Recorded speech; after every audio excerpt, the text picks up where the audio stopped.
The difference between successful people and really successful people is that really successful people say no to almost everything.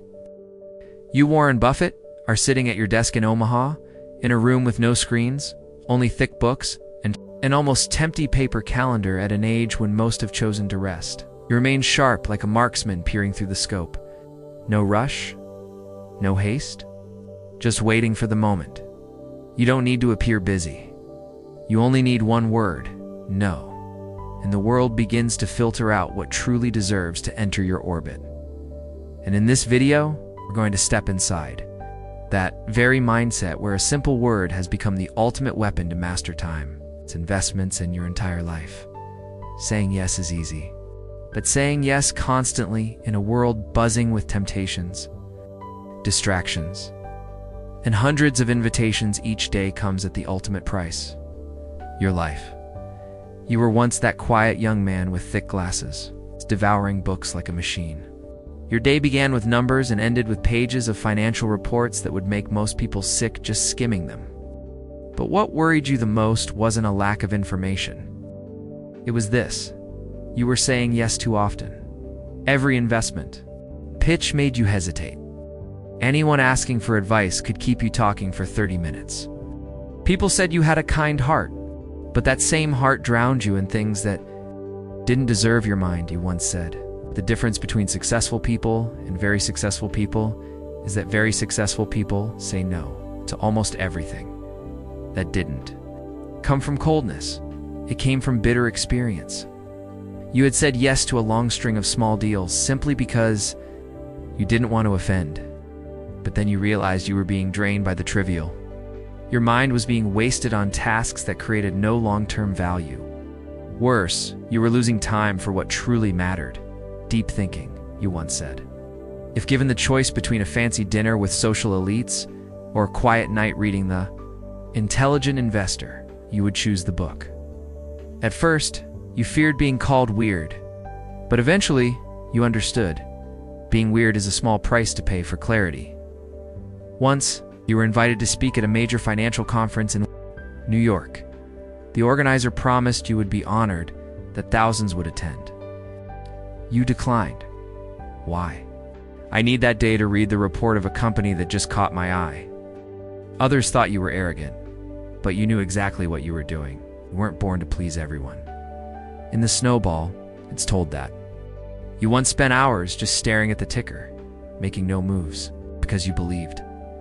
Not every opportunity is worth taking. Good ones don't come every day, and if you keep nodding, you'll lose the power to say no when it truly matters.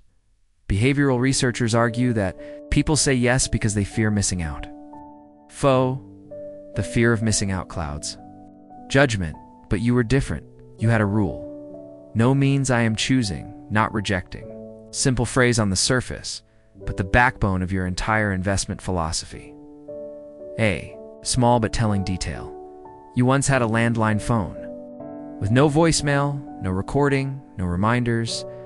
Anyone who wanted to meet had to send a handwritten letter. It was your way of filtering who truly meant it. The world saw you as slow, but in that slow rhythm, you saw what others couldn't. Most invitations are simply well-dressed wastes of time. You weren't harsh, you weren't rude, you were selective. And because of that, you kept your mind clear, while running an investment empire worth hundreds of billions. Asterisk, you didn't learn to say no from some self-help book. You learned it from the market itself. In the 1980s, when America's financial markets turned into modern-day casinos and people rushed into IPOs like moths to a flame, you, with your glasses and professor-like demeanor, quietly retreated to Omaha, far from Wall Street, and said no to almost every opportunity that was keeping investors awake at night.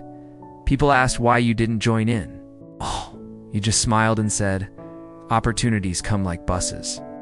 There's always another one coming." I sounded calm. But inside that sentence was real courage. The courage to walk away. Even when everyone else was rushing in, you understood that every time you say yes, you are saying no to something else. And if you keep nodding to every meeting, every deal, every short-term play, you'll have no space left for what truly matters.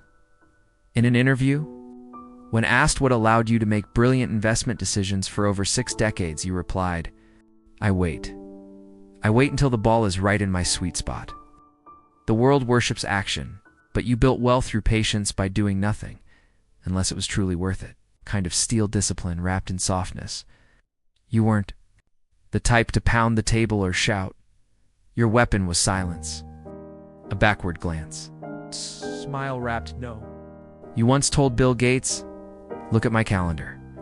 And in that leather-bound planner, it was empty. No back-to-back meetings, no endless calls, just blank spaces. Can't think deeply without space in your calendar. That was the philosophy you lived by. To protect those blank spaces, you had to say no. A lot in the essays of Warren Buffett, you emphasized, I don't invest in what I don't understand. And to live by that, you had to reject most of the market. You didn't jump into tech when you didn't get it. You avoided crypto. Even when others got rich right before your eyes, you stood your ground.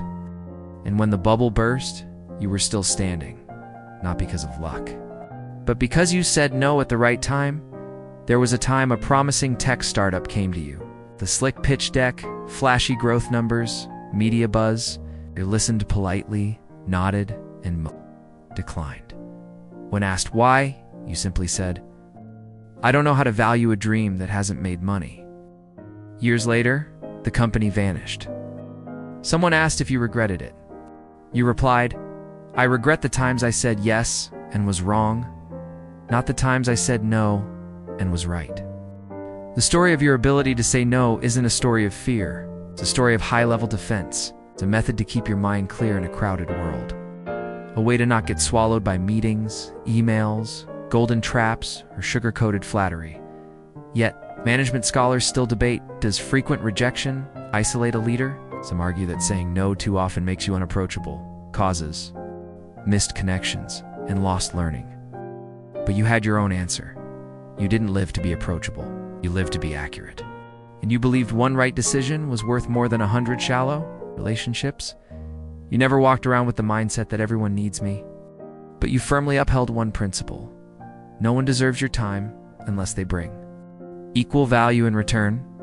Harsh? Maybe. But weakness has bankrupted more people than any crash. And every no you said was one more layer of armor to protect your freedom to think. Asterisk. Your power was never in how much money you made, but in something far more rare. You knew when to stop, when to step back, when to stay silent, smile, and say no, unapologetically. Most people think saying no is rude, but you see it as an art form. You don't say no to feel superior. You say no because you know who you are, and you won't let the world redraw your map every time it knocks. You once shared, I work with people I like, doing what I love and I don't do anything I don't want to. It sounds simple, but to get there, you mastered the highest form of refusal. Knowing where your boundaries are, you're not closed off. You have limits, and those limits aren't walls, they're mental fences. They guard your clarity, your focus, and most of all, your independence of thought. People don't come to you because you're easygoing. They come because you're clear in the snowball. There's a small but profound detail. You once turned down a seemingly fantastic acquisition deal simply because you didn't like how the other CEO ran things. You said, I don't buy companies. I buy people. And people to you mattered more than numbers.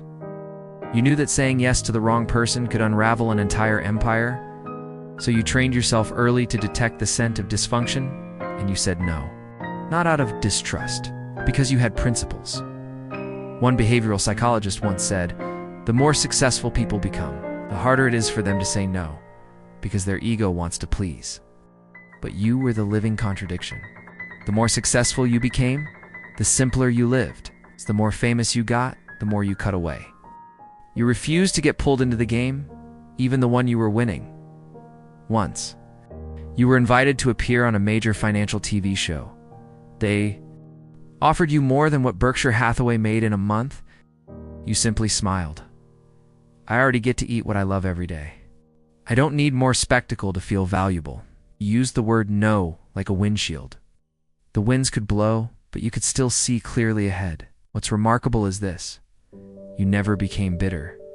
People respected you not because you were harsh, but because you never wasted your presence in your annual letters to shareholders. You always wrote in a warm, witty tone, but the lessons inside cut like knives. You once wrote, "Investing is like choosing a spouse. Don't marry someone just because they're attractive for 5 minutes." Reminder that no isn't about being cold, it's about choosing for the long term. Charlie Munger, your closest partner, once shared, "Warren never rushes. When someone pressures him to decide, he backs off, goes silent, and waits for them to make the mistake." And it's true. You didn't just say no to opportunities.